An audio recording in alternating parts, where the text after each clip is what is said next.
Olá, estamos iniciando mais um Cá Entre Nós. Todas as quintas-feiras, às 19 horas, um encontro marcado aqui com você, sempre com uma entrevista inédita e escolhida por você. Você que nos segue nas redes sociais e que também envia seu e-mail sugerindo o assunto a ser tratado aqui nos próximos programas. Você que ainda não se inscreveu no canal, por favor, inscreva-se, ative o sininho para você receber as nossas notificações.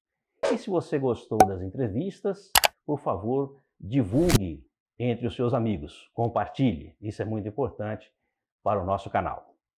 O assunto que nós vamos tratar hoje aqui em nosso programa vai ser a sobrecarga emocional em época de isolamento social. Solta a vinheta!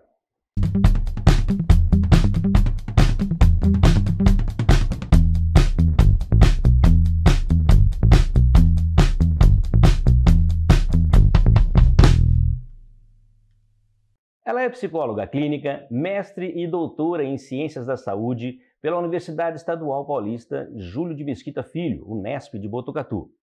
Também é terapeuta de casais e famílias, terapeuta em EMDR e psicodramatista, coordenadora do projeto Fortalecer, Grupo Amigas do Peito de Bauru, e docente do curso de Psicologia da Faculdades Integradas de Bauru, a FIB.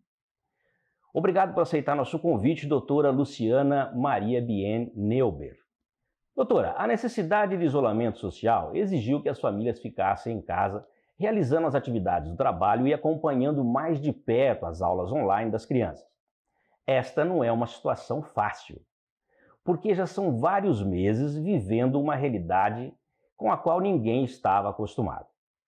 Neste contexto, é natural ocorrer uma sobrecarga emocional. Como identificar essa sobrecarga? Olá, Nelson, que prazer estar no seu programa, gostoso, principalmente por falar de um tema tão importante que é a pandemia Covid-19. Realmente, nós fomos todos mundialmente atravessados pela pandemia, que nos arremessou a um isolamento e, posteriormente, distanciamento social. No primeiro momento, quando a notícia chegou no Brasil e em outros países também, e as pessoas precisaram se recolher, elas saíram daquele lugar e daquele espaço da rotina na qual elas estavam acostumadas, e com a alteração da rotina, o medo de ficar doente e de contrair uma doença que inicialmente não se sabia, né, ao certo, um tratamento, e se falava muito de casos de mortes numa proporção e numa dimensão veloz, as pessoas ficaram amedrontadas, ameaçadas, então o instinto de sobrevivência fala mais alto nessa hora, e passaram então a ocupar os seus espaços internos dentro do lar. As famílias estavam até então habituadas com uma rotina para o mundo. Elas levavam seus filhos para a escola, os pais iam muitas vezes para o trabalho, estavam transitando pelo lazer, shopping, cinema, parques, restaurantes, então viagens. Então a vida ela seguia um curso natural, mas agitado. A partir do momento, né, que as pessoas precisam conviver em casa, elas passam a enfrentar algumas dificuldades e problemas. Por um lado, a ameaça lá fora, que era a ameaça de ser contaminado. Então, elas precisaram entrar num sistema muito rigoroso e, às vezes, até intenso, de um padrão de higiene, de lavar as mãos, principalmente de higienizar as compras que chegam do supermercado, e passaram a dividir as suas tarefas domésticas entre as pessoas que coabitavam ali aquele espaço. Dividir o espaço para trabalhar, para se alimentar, para dormir, não é uma tarefa fácil. Com o passar do tempo, as pessoas convivendo com a família, o estresse, a insegurança, a ansiedade, ela vai tomando conta e as pessoas começam a ter reações emocionais. Então, existe sim uma sobrecarga dupla. É a sobrecarga do medo da doença e a sobrecarga, principalmente, do desgaste do relacionamento por conta justamente desse novo espaço que elas teriam que negociar para conviver. Então, as pessoas começaram a ter que dividir muitas vezes um próprio notebook ou computador ou seu smartphone para um horário de trabalho, para um horário de uma aula online, né, no ensino emergencial remoto, e isso foi causando um estresse muito grande, porque as pessoas começaram a ter que negociar e começaram a ter que conviver dentro desses espaços na ajuda mútua, porque foi exigido que essas pessoas começassem a se ajudar. Então existe sim uma sobrecarga, tanto uma sobrecarga de alteração do sono, da alimentação, ansiedade, às vezes até depressão para essas pessoas individualmente, quanto na relação do coletivo. Doutora Luciana, a irritabilidade seria um dos sintomas causados pelo isolamento social e, consequentemente, pelo novo convívio em família com as sobrecargas de atividades domésticas? Vários, viu, Nelson, são os sintomas esperados nesse momento. A irritabilidade, sim, é uma reação que é considerada, esperada no momento de um período de estresse e de insegurança vivenciado, como eu disse anteriormente, não só pela convivência familiar, porque as pessoas precisam ser mais compreensivas, pacienciosas, elas precisam muitas vezes, né, num relacionamento de acordos que antes não precisavam existir, porque muitas vezes elas passaram a, por exemplo, se alimentar dentro do lar, cozinhar mais dentro de casa. Os filhos, né, convivendo com as famílias, muitos filhos, muitas crianças passavam o dia todo na escola ou em atividades extras. Então esses, né, pais precisando trabalhar, dependendo muito da idade dos filhos. Então essa irritabilidade, ela sim é esperada e ela aparece nas relações familiares e aparece principalmente por essas questões. Muitas vezes o adulto, ele precisa trabalhar, então numa família com filhos pequenos, filhos menores, muitas vezes essa criança ela não tem essa noção que o pai precisa de um espaço de trabalho, sendo que o pai e a mãe estão em casa. E muitas vezes ele vai requisitar a atenção desses pais no momento que os pais precisam sentar e se concentrar no ambiente de trabalho. Então imagina você que as famílias começaram a acordar, tomar o seu café da manhã e já precisar trabalhar ali naquele mesmo lugar. Nós, né, da área da psicologia, orientamos muito as famílias que elas precisavam ter uma rotina, as crianças, os pais, tirar o pijama, né?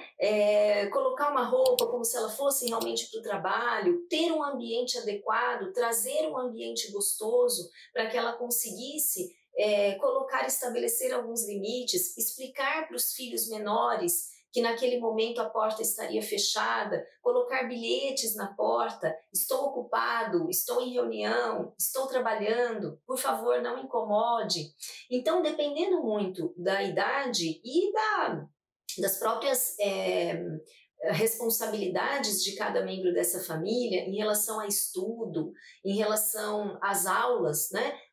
As pessoas elas saem muitas vezes elas saíam do trabalho, enfrentavam o trânsito, mas elas, né, tomavam banho, trocavam de roupa, iam para um outro lugar de metrô, de carro, iam para uma faculdade, por exemplo, ou para a escola. O espaço começou a ser o mesmo, à frente da tela, né? Então, tudo isso, a própria tela, o excesso da tela.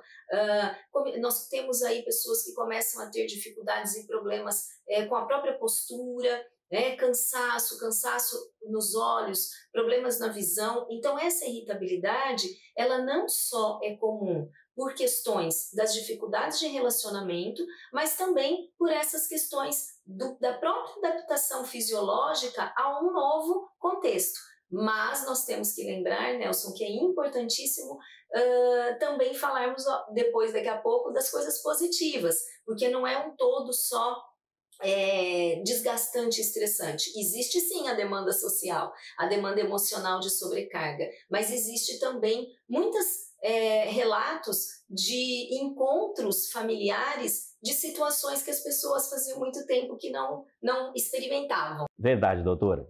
Nem tudo é de todo ruim, não é verdade? Temos que perceber o lado bom de tudo isso, como estar mais perto dos nossos familiares por mais tempo. O medo do vírus e a falta de perspectiva de que as coisas voltem à normalidade até que surja uma vacina eficaz pode causar ansiedade exagerada? Como lidar com essa situação? Com certeza. A relação da ansiedade, Nelson, em termos assim, bem simples para que as pessoas possam nos compreender, a ansiedade é uma reação natural do organismo, como o medo, por exemplo, é uma reação fisiológica adaptativa do ser humano. Porém, o excesso. Então, quando o medo ele se torna pânico, pavor e paralisa o indivíduo, ele adoece. Então, aí ele sai de um funcionamento adaptativo e ele passa a ter reações e comportamentos disfuncionais. Como, por exemplo, também a ansiedade. O transtorno de ansiedade, ele te faz sentir e ter reações fisiológicas, como taquicardia, o coração acelera, pensamentos que começam a fazer parte do dia a dia da pessoa, então a pessoa ela começa a ficar com pensamentos obsessivos. Ela começa, no caso aqui da Covid-19 pandemia, muitos casos e muitas pessoas atravessaram, né, e ainda atravessam essa situação de relatos, de pensamentos obsessivos de que ela seria contaminada em qualquer situação e ela passa então a fazer uma higienização exagerada. Ela passa, por exemplo, a utilizar o álcool em gel, a lavagem das mãos, o tomar banho, o não sair de casa, trocar a roupa de forma intensa e por muitas vezes durante o dia. Então, algumas pessoas apresentaram, né, por conta desse transtorno de ansiedade, apresentaram uma alteração do seu sono, da sua alimentação, e que vai desencadeando, às vezes, um processo até de pânico. E a pessoa começa, assim, o medo de ser contaminado, inclusive porque, dependendo da idade que essa pessoa está, dependendo do acometimento da qualidade de vida ou qualidade de saúde ou não que ela tem, por conta de todas as notícias em relação a grupo de risco, e principalmente aos comportamentos que eram considerados e são considerados ainda de risco, as pessoas passaram sim a ter reações que são reações que acabam gerando não só na pessoa, mas no ambiente familiar mais estresse. Por quê? Por conta das divergências. Então, como que nós lidamos com essa situação? A primeira questão é que numa situação de pânico, de transtorno de ansiedade, você sai do teu funcionamento, da tua homeostase, do teu equilíbrio e você passa a viver numa fantasia, numa projeção de tudo aquilo que é pior. Então você começa a acreditar que tudo que é muito ruim pode acontecer, você triplica as coisas, então você passa a reagir por aquilo que você está pensando. Então uma das primeiras coisas, respiração. Então aprender a respirar, inspire lentamente o ar pelo nariz e exale de forma calma e tranquila, para que você volte a ter uma sensação de equilíbrio no organismo. E logo após, você dar noção de realidade, que é o que eu chamo de diálogo interno. Dê noção de realidade, que está tudo bem com você, que você tem tido comportamentos que não são comportamentos de risco, que você consegue sim ter uma estabilidade, mas que realmente, mesmo que façamos tudo aquilo que está ao nosso alcance, existe um risco. Ele diminui? Diminui, mas ele continua existindo. Então, se eu posso melhorar o meu estado de saúde, e se eu posso me alimentar melhor, dormir e me relacionar melhor, eu já vou me sentindo mais seguro. Então, lidar com o transtorno de ansiedade, e no caso, se existe um exagero, você pode procurar, né, um psiquiatra, um psicólogo, profissionais da área da saúde, para te darem esse suporte. Doutora, a sobrecarga emocional também provoca alterações do sono, trazendo insônia e, consequentemente, um cansaço maior no dia seguinte. Além disso, essa tensão pode ser descontada na alimentação. Ou seja, muitas pessoas ficam sem fome ou passam a comer de maneira compulsiva. O que fazer para amenizar essa situação? Perfeito, Nelson. Como nós colocamos, né, inicialmente, são várias as alterações. O que elas, né, como que as pessoas podem lidar? Distúrbios na alimentação depende muito do que está acontecendo. Então, algumas pessoas elas acabam tendo um comportamento compulsivo. Então, depende de como era o hábito dessa pessoa antes da pandemia. Porque o que nós observamos? Às vezes, o indivíduo ele já já sofria de um transtorno de ansiedade leve, e ele, quando estava nervoso ou tenso com alguma coisa, ele já tinha o hábito de uma compulsão alimentar. Então, esse indivíduo, às vezes, ele intensificou essa compulsão alimentar nesse período. E às vezes também tem as pessoas que passam a se alimentar e tem uma perda de apetite e passam a se alimentar menos, por conta até da sobrecarga de horário de trabalho. Muitas pessoas relataram que começaram a trabalhar mais, porque começaram a não ter um começo e um fim do trabalho com a rotina da casa. E no início da pandemia, aos finais de semana, as pessoas começaram a se ocupar trabalhando. Então, elas passaram ou a comer demais, ter atos compulsivos, sim, comportamentos compulsivos, ou comer de forma equivocada, comer alimentos mais não tão nutritivos. Aqui é importante nós falarmos também, às vezes, de abusos e excessos de álcool, por exemplo, né? Então, aumentou muito, né? Algumas estatísticas, o consumo de álcool aumentou nos lares, e tudo isso vai desencadeando uma saúde mais debilitada, com mais dificuldade para esse indivíduo, né? Então, nesse contexto, o que pode ser feito? A partir do momento que o indivíduo observa que ele está comendo demasiadamente, ele está ganhando peso, ele precisa, primeiro de tudo, fazer tentativas de uma reeducação alimentar. Ele pode procurar um psicólogo, ele pode procurar um nutricionista. Sozinho, como que ele pode reverter isso? O primeiro passo é tendo essa consciência de que ele está desviando uma angústia, um medo, uma ansiedade para um ato da ingestão de alimento excessivo. Tá? E a questão do sono, a mesma coisa. Como que a gente autorregula o sono? Você precisa ter um horário mais ou menos aproximado durante a semana que você vai dormir, você precisa fazer todo um ritual, né? Então você tomou seu banho, você se alimentou, uma alimentação leve à noite, você já escovou o dente, você já está com um pijama confortável na sua cama.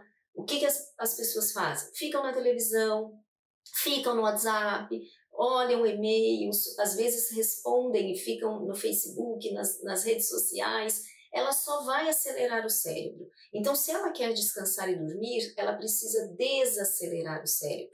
Ela precisa fazer exercícios de respiração, ela precisa deixar o quarto todo escuro, de preferência, deixar o celular de fora, a televisão, desligar os aparelhos e se preparar para dormir, relaxar, aprender que você pode habituar o seu organismo a conduzi-lo no sentido de um treino mesmo, de adaptação, da hora que eu quero acordar, horário que eu quero dormir, numa rotina viável, para que você tenha suas 8 horas de sono e para que você se alimente bem. Fazendo isso, você também tem uma maior saúde e diminui riscos de qualquer tipo de adoecimento, seja um adoecimento físico, um adoecimento da sua saúde mental, esse adoecimento, né, emocional, mas é sempre bom lembrar que as questões físicas, a emoção é física, ela é uma reação fisiológica lá no nosso sistema límbico. Então, as pessoas às vezes fazem essa diferenciação, né? De que, por exemplo, mas é psicológico, não é físico. Não, a resposta emocional é uma resposta fisiológica. Perfeito, doutora. Nossa readaptação e o hábito são as ações que devemos observar e praticar para minimizar essas sobrecargas, certo? Podemos dizer que a sobrecarga física também colabora com a sobrecarga emocional? Perfeito, Nelson. Vou explicar melhor aí essa questão da sobrecarga física e sobrecarga emocional. Olha, o nosso corpo, ele é composto, né, por toda uma engrenagem fisiológica, e nós temos reações. Por exemplo, se você tem medo e você começa a sentir aquela sensação de medo, como que você percebe? Você percebe por alteração na sua respiração, alteração no seu batimento cardíaco. Você às vezes começa a ter, né, as mãos começam a ficar mais suadas, você começa a ter alteração da sudorese, uma transpiração diferente. Às vezes você fica ruborizado, começa a sentir que as maçãs, a face do rosto está mais avermelhada. Todos essas reações fisiológicas, elas são respostas de que o organismo está se desequilibrando e que o organismo está preparado para esse desequilíbrio. Aonde que essa reação física está correlacionada a questões que todo mundo fala, né? O que é psicológico, o que é emocional? São as nossas emoções, nossos sentimentos, a maneira como nós lidamos, né, com a vida. Então, quando você sente medo, o porquê você sente aquele medo? Por que você está tão inseguro? O que é essa insegurança? Por que você está indefeso? Qual a sua história de vida? Né? Como que a vida foi apresentada para você? As histórias que você ouviu? Muitos medos são desencadeados e desenvolvidos justamente por conta das vivências que as pessoas têm. Então as pessoas vão acumulando, elas vão arquivando nas suas memórias, e é fisiológico, Nelson, esse compartimento de memória dessas sensações. E nós, quando nós arquivamos as nossas vivências, nós também arquivamos a memória olfativa, o cheiro, a memória tátil, né? As sensações. Você não lembra só das coisas que aconteceram na sua memória biográfica, relatando como uma imagem, como num sonho. Você também lembra através de um cheiro. Então as pessoas falam, olha, eu fui para o hospital, eu tive Covid, eu fiquei internado, eu não posso com um determinado cheiro que me lembra aquele contexto.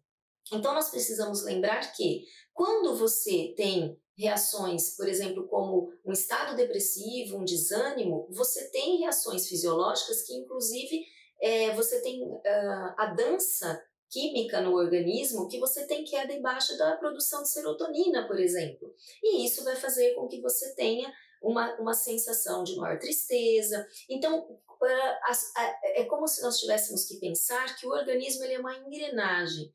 Nós somos seres biopsicossociais e espirituais. Espirituais aqui falando de uma conexão maior em relação aquilo que te liga ao universo, à energia, independente de uma crença religiosa, né? Então, quando falamos do ser bio, ele é físico, ele tem toda uma questão de um comportamento, ele se comporta, ele se relaciona, e toda a questão social que influencia. Então, essa relação precisa ficar bem clara para que as pessoas entendam também, para que a gente não tenha essa divisão, essa cisão de que algo é físico e emocional, senão as pessoas ficam com a sensação de uma autoculpabilização, elas se autocobram e se culpam como se elas provocassem algo, né? Então, compreender essa interligação e esse organismo que age e reage para com a vida é muito importante, porque aí você aprende a se conhecer. Quando eu me conheço, eu me percebo, eu sei como que o meu organismo reage, eu tenho mais possibilidade de melhorar e de ter um enfrentamento melhor para lidar com as dificuldades e com momentos como esse da pandemia, por exemplo. Entendi. Mas diariamente são várias as tarefas a se realizar, no trabalho, nas aulas online com os filhos, mas é preciso descansar e sair um pouco da rotina, mesmo em casa. Que dica a senhora daria para abrandar esse estresse? Olha, eu costumo dizer que nós vivenciamos um processo de isolamento, de distanciamento social mais intenso e que naquela fase eu trabalhei muito com as famílias para atividades possíveis, né, atividades lúdicas. Então que elas poderiam, por exemplo, hora do cinema em casa, montar um cinema em casa, por exemplo, colocar toda a família ali junto, com pipoca, né, com sorvete, com aquelas guloseimas todas, com moderação, é claro, mas que elas poderiam, eu tive muitas famílias que até ludicamente montaram um mini cinema para as crianças, os pais brincavam que eles que eles estavam vendendo o ingresso, vendendo a pipoca, né? Então essa forma lúdica de lidar, os jogos, né, as pessoas ficam muitas vezes nos games, então elas passaram a se relacionar também por conta dos games terem essa possibilidade de você se relacionar com os amigos, mas muitas pessoas passaram também a curtir mais, por exemplo, cozinharem juntas, então ir para a cozinha, compartilhar aquele espaço. atividades, muitas vezes, né, as pessoas que tinham assim uma possibilidade de ter um espaço um pouco melhor, uma área, um quintal, ou às vezes uma quadra no condomínio que estava aberta para aquela família naquele horário, né? Então, brincadeiras de bola, brincadeiras que elas pudessem estar ao ar livre. Hoje nós sabemos que o ar livre, ele está muito bem, as pessoas foram se adaptando. Elas passaram, por exemplo, a gente começou a perceber muitas famílias que não pedalavam, não saíam de bike, começaram o aumento, o consumo de bicicleta aumentou, porque as pessoas não iam mais para a academia, então elas começaram a fazer um esporte mais caminhar, correr ao ar livre, e começaram a fazer isso com toda a família. Então, com certeza, ter pausas, descansar, respeitar os seus limites. Falávamos, né, não só da alimentação, do horário do sono, mas o lazer é fundamental. Mas o lazer, que é aquele lazer gostoso, que as pessoas se desconectam um pouco das redes sociais, se desconectam um pouco, como eu disse, da tela, porque as pessoas acabam ficando muito tempo na tela. Eu escutei muitas famílias falarem para mim: Luciana, nós estávamos presentes fisicamente, mas longes, porque nós estávamos todos distantes, nos relacionando virtualmente. E agora as pessoas dizem que têm a sensação que elas se distanciaram fisicamente, mas se aproximaram muito emocionalmente, por conta dessa proximidade emocional, da coparticipação, da colaboração, da empatia, de se colocar no lugar do outro. As pessoas ficaram mais emotivas, mais solidárias, e isso proporciona, sim, inclusive uma melhora do sistema imunológico, que é tão importante para nós, para que nós tenhamos essa saúde. Podemos dizer, então, que, além da adaptação e o hábito mencionados anteriormente, outra aliada para abrandar esse estresse é a criatividade, não é isso? Doutora, cá entre nós, caso não consigamos aliviar a sobrecarga emocional, a única saída seria procurar ajuda especializada? Cá entre nós, Nelson, a psicoterapia, ela é uma oportunidade de que o ser humano ele possa mergulhar profundamente e se autoconhecer. Conhecer a sua vulnerabilidade, reconhecer as suas dificuldades e, principalmente, valorizar quem é e muitas vezes encontrar o sentido da sua própria existência. Mas é claro, a psicoterapia ela é uma das ferramentas, não é a única, ela é uma das ferramentas que colaboram para que as pessoas aprendam a conviver melhor nas suas relações interpessoais, no trabalho, na família, aprendam a manusear e manejar crises de transtornos de ansiedade, quadros de depressão ou muitos outros acometimentos específicos tratados na área da psicoterapia, as fases que as famílias atravessam, principalmente agora, né, nesse momento de pandemia, o número de procura pela psicoterapia, ela aumentou muito por conta de todas essas questões que você me questionou, me perguntou e nós fomos esclarecendo aqui no decorrer do programa. Então, aquelas pessoas que não têm acesso, hoje em dia nós temos um acesso à psicoterapia clínica, ela tem um acesso grande, tanto nas universidades, faculdades que atendem um público, ou em muitas clínicas, né, com uma corrente importante do elo social, trazendo e possibilitando a psicoterapia para as pessoas que não têm tanto acesso, porque a psicoterapia já foi mais elitizada por conta do alto custo, mas isso tem mudado também, e as pessoas têm tido maior acesso a elas, né?